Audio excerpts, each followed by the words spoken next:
The long and the short of it is, we are dead in space. Let me make sure I have this right.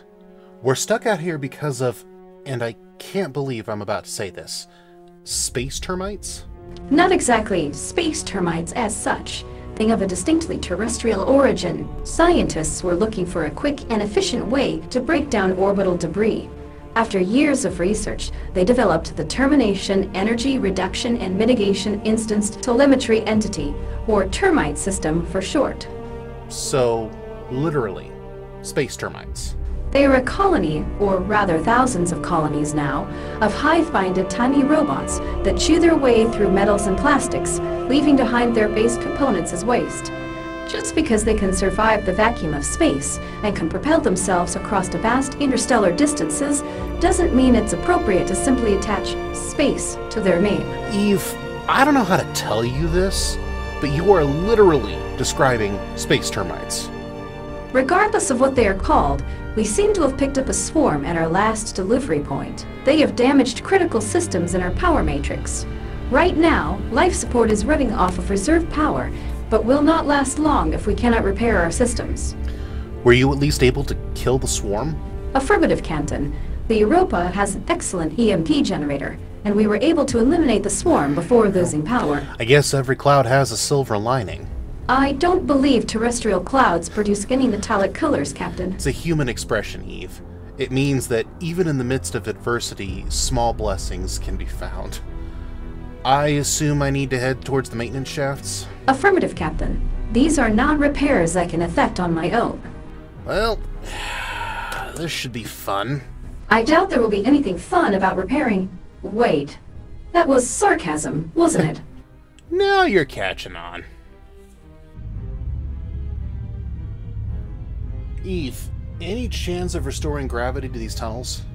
Negative, Captain. The maintenance tunnels do not have a dedicated gravity generator.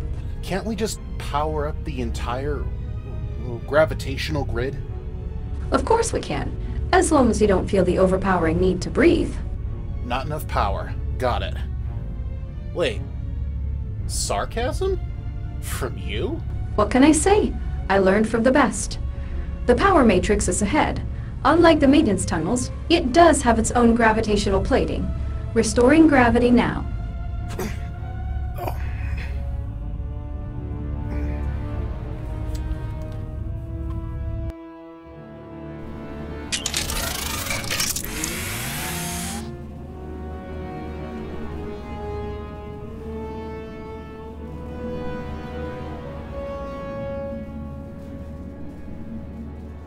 Well, it doesn't look all that damaged. Ah! I stand corrected. Okay, Eve, trigger the maintenance lights on all of the damaged nodules. Let's see what we've got going on here.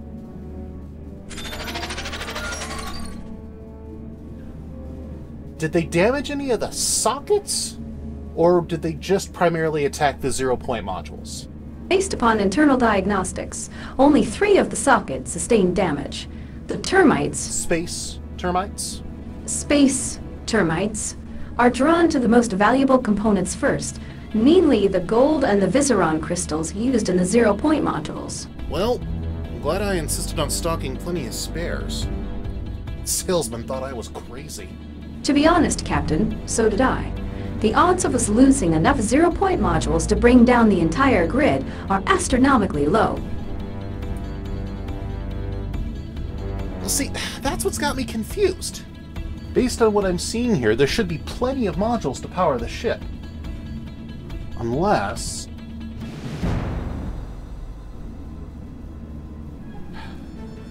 Hey, Eve, run a level 1 diagnostic. Are these modules in serial or in parallel mode? Running diagnostic. All 0-point modules are in a standard parallel grid formation.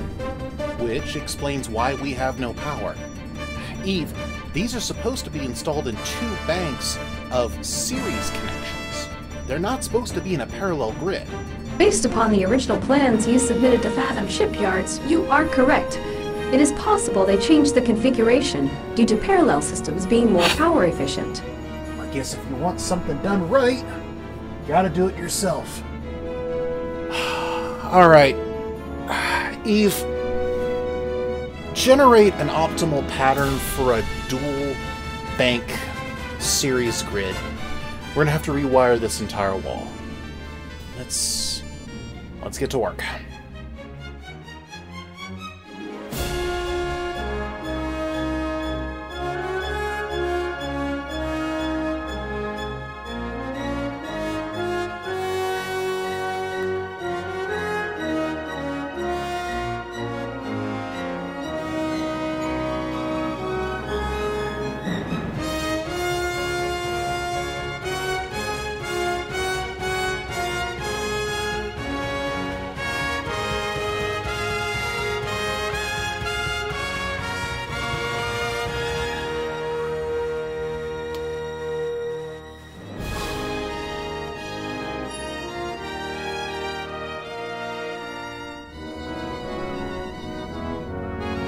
Hey, Eve, I got a hypothetical question. The space termites, they can disassemble complex systems down into their base components, right? Is there anything preventing them from doing the opposite? You mean using raw materials to construct these systems? Or, repair existing systems. If they can take something apart so precisely, it seems like they ought to be able to put it back together as well. Hypothetically, there is no reason why they can't. Practically, however, there is a reason. Current swarms of space termites are self-replicating copies of the originals, and as such their destructive coding is hardwired into their makeup. They cannot be reprogrammed. To do what you are suggesting, one would have to obtain an original termite with its programmable memory still intact, and give it new instructions. Once it propagated enough copies of itself, it would theoretically be able to repair anything its systems had current blueprints for. Huh. Interesting. How hard is it to get a hold of an original termite model? Nearly impossible. Due to the destructive nature, they are considered Epsilon-class destructive devices. The paperwork required to obtain the appropriate licenses makes my head hurt. I didn't think you could feel pain, Eve. I can't, which should put into perspective just how extensive the paperwork is. I'll take your word for it. Well, that is the last of the damaged modules. Go ahead and start an automated warm-up protocol while I head back up to the cockpit. Initiating power grid warm-up protocols.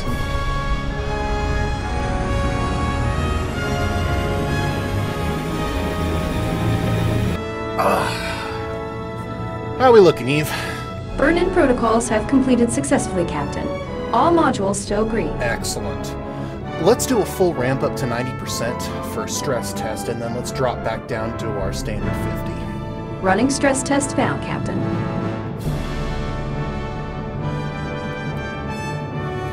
Stress test completed.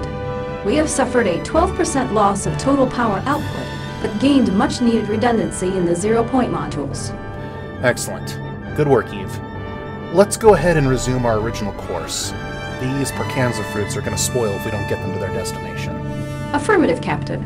Resuming original course. Oh, and Eve, the next time you get in range within the galactic net, I want you to send a message for me. Of course. Recipient and message contents? Send a message to Grix Garin. He's a supply officer in the Soul Collective's Navy.